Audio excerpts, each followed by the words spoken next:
cenas como estas ainda acontecem com frequência no Brasil. A raiva dos herbívoros é responsável por muitos prejuízos econômicos. Na América Latina, estatísticas mostram perdas na ordem de 300 milhões de dólares ano. No Brasil, este valor se aproxima dos 80 milhões de dólares, com a morte de cerca de 40 mil cabeças bovinas. Os prejuízos indiretos no país chegam a 200 milhões de dólares. Uma realidade que precisa e já começa a ser mudada. Ações promovidas através do convênio entre o Ministério da Agricultura e Pecuária do Brasil e o Centro Pan-Americano de Febre Aftosa, órgão ligado à Organização Mundial de Saúde, têm buscado o fortalecimento dos programas de controle à raiva dos herbívoros em todo o território nacional, com o objetivo de reduzir os casos da doença, possibilitar maior ganho para o pecuarista, além de contribuir direta e indiretamente com a saúde pública. De um lado você tem o Ministério da Agricultura, que tem uma visão econômica no processo, e assim tem que ser, porque a intenção é avançar e desenvolver todo um lado social em relação ao aumento e incremento da exportação, mas nós temos, de um outro lado, uma organização internacional renomada, como Panaftosa, que está vinculada, por sua vez, à Organização Mundial de Saúde, a OPAS, que demonstra o outro lado da moeda e a relevância em si para combater e controlar essa zoonose, evitando assim um prejuízo maior para a sociedade como um todo. Um trabalho sério para reduzir o número de casos de raiva em herbívoros em todo o país está sendo desenvolvido, visando a otimização das ações de controle da doença e a harmonia nos procedimentos dos profissionais ligados à atividade. Uma das principais estratégias é o controle populacional do morcego hematófago da espécie Desmodus rotundus, transmissor da raiva para os animais herbívoros. Um morcego hematófago infectado pode transmitir o vírus da raiva através da saliva durante a mordedura. Veja nestas imagens como o morcego se comporta. Ele pousa sobre a presa, escolhe o local para a mordedura e começa a se alimentar do sangue do animal.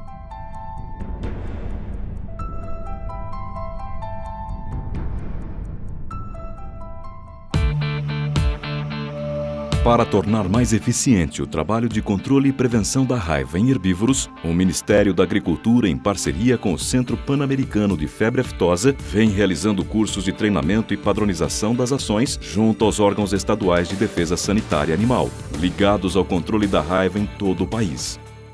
Os pontos básicos que são enfocados no treinamento não só os trabalhos de profilaxia da doença, que devem ser incentivadas naquelas áreas de foco e perifoco da doença nos animais herbívoros, como monitoramento e cadastramento dos abrigos dos morcegos hematófagos, que é o Desmodus rotundus, que é o principal transmissor da raiva dos herbívoros, bem como também a captura e o controle desses Desmodus rotundus. A execução do convênio por parte do Panaftosa visa principalmente o fortalecimento dos programas de saúde animal do Brasil.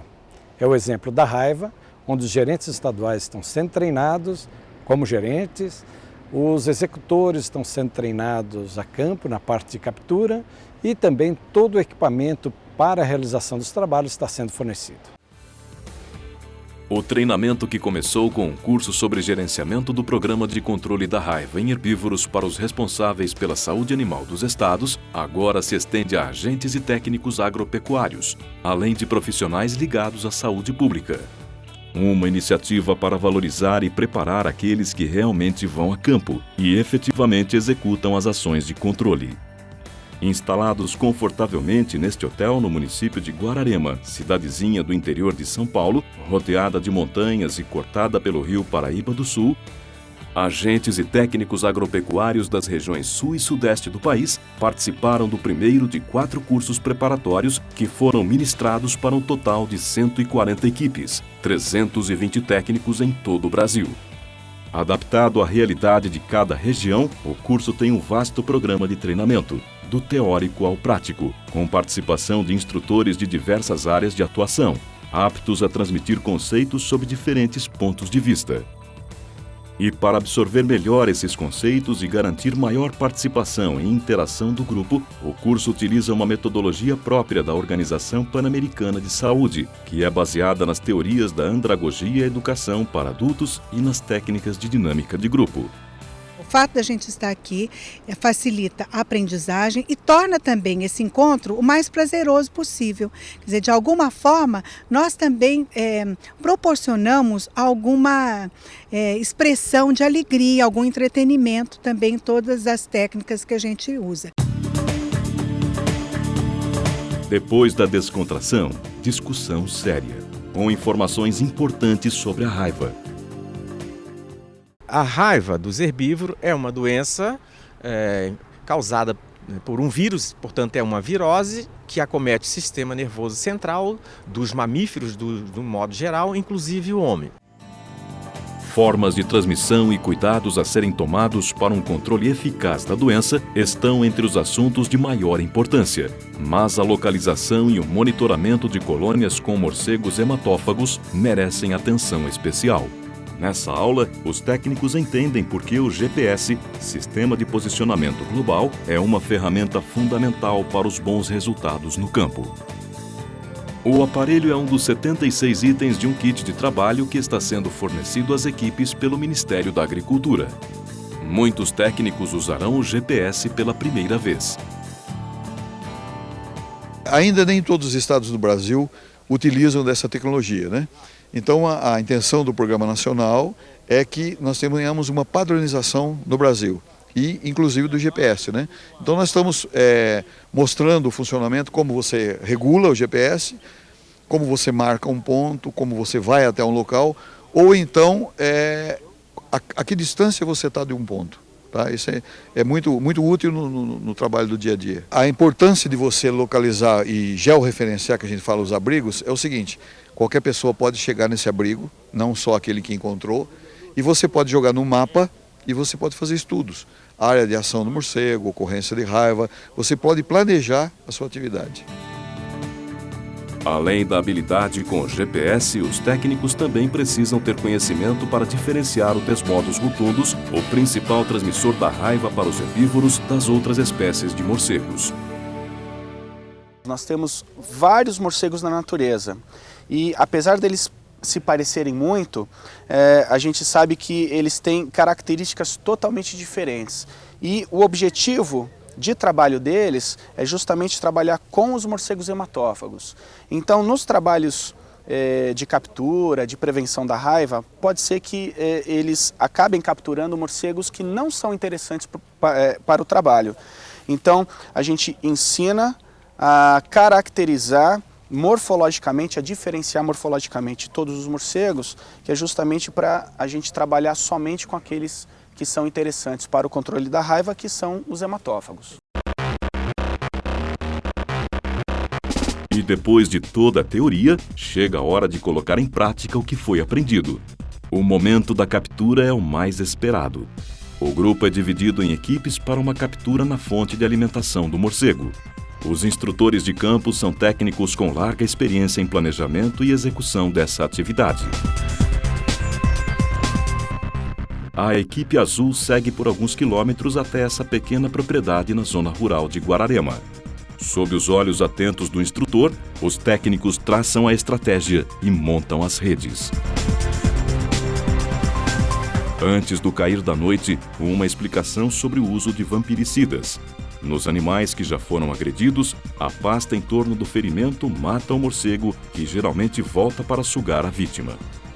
Para aqueles que ainda não foram agredidos, o vampiricida em gel pode ser aplicado na linha dorsal do animal, desde a base da orelha até a inserção da cauda, provocando a morte dos morcegos. Depois da explicação, os alunos voltam ao trabalho e cercam todo o curral para a captura. E não demora muito para o primeiro morcego aparecer. Preso na rede, o bicho se torna o centro das atenções.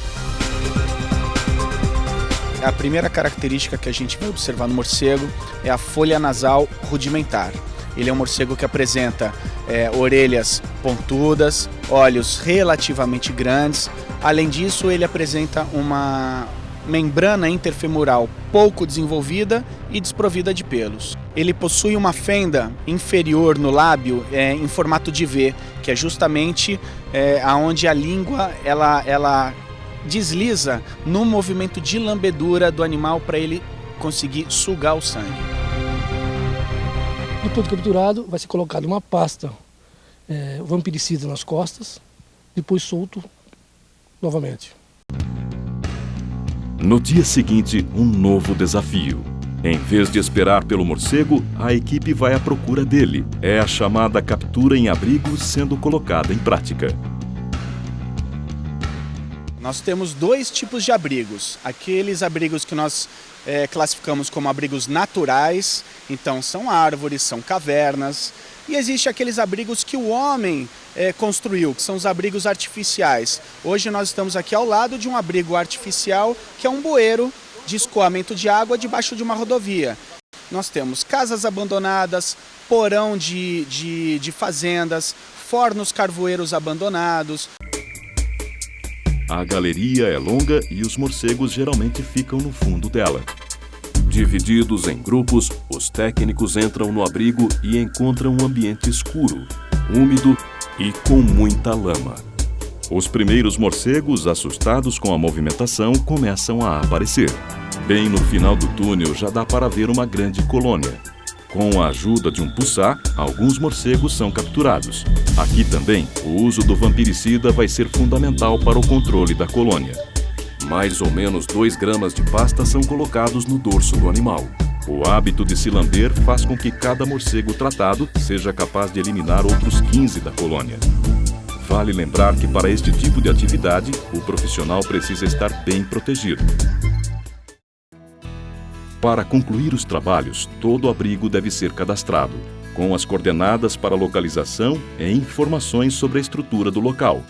Além disso, cada técnico deve preencher uma ficha de controle de morcegos, quantificando a colônia e especificando a ação de controle utilizada naquele local. Quem participou do curso considerou a experiência importante. O curso, para nós, está sendo de fundamental importância para a padronização dos procedimentos dentro dos estados, esse trabalho tão importante que é do combate à raiva, do controle do morcego hematófago, né? Dessa forma, a gente vai estar, com certeza, tendo esses procedimentos padronizados, os estados falando a mesma linguagem. O curso em si ele foi excelente, né? A gente está tendo uma nova metodologia. Eu acho que o intercâmbio cultural com o pessoal, a troca de experiência, o nível do curso foi muito bom, não só pelo fato de ter se localizado para morcego hematófago, mas sim a gente teve uma bioecologia de todos os morcegos. Profissionais bem treinados trarão benefícios e melhorias para a sanidade animal no país. Esse tipo de trabalho com levantamento, monitoramento e controle da raiva em herbívoros é fundamental para aumentar a confiança dos compradores da carne brasileira. A raiva é uma zoonose importante, o Brasil, até pela sua localização geográfica. Todas as suspeitas de doenças neurológicas, e aí está incluso a raiva, esses materiais são testados e todos os diagnósticos negativos para a raiva, eles são direcionados para o laboratório para que se faça testes também para comprovar que não tem nada a ver com a vaca louca.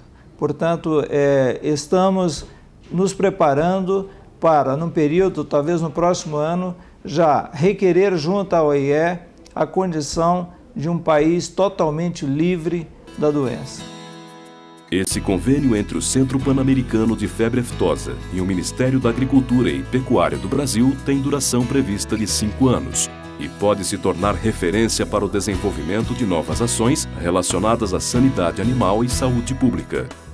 O Brasil, sendo hoje um líder mundial na exportação de carne, na agropecuária e no agronegócio em geral, é um país que realmente necessita ter uma excelente capacitação, excelência técnica e gerencial em todos os programas relacionados à saúde animal, ao agronegócio, para poder realmente aumentar a sua competitividade no mercado internacional, que é um mercado altamente exigente. Esse é um início e que abre uma possibilidade muito grande para outras áreas de cooperação entre a OPAS Panaftosa e o Ministério da Agricultura do Brasil, que pode ser aplicado, adaptado para várias doenças de interesse, que nós chamamos de zoonoses, de interesse para a saúde, para a área de saúde animal, a área econômica, mas também para a saúde pública.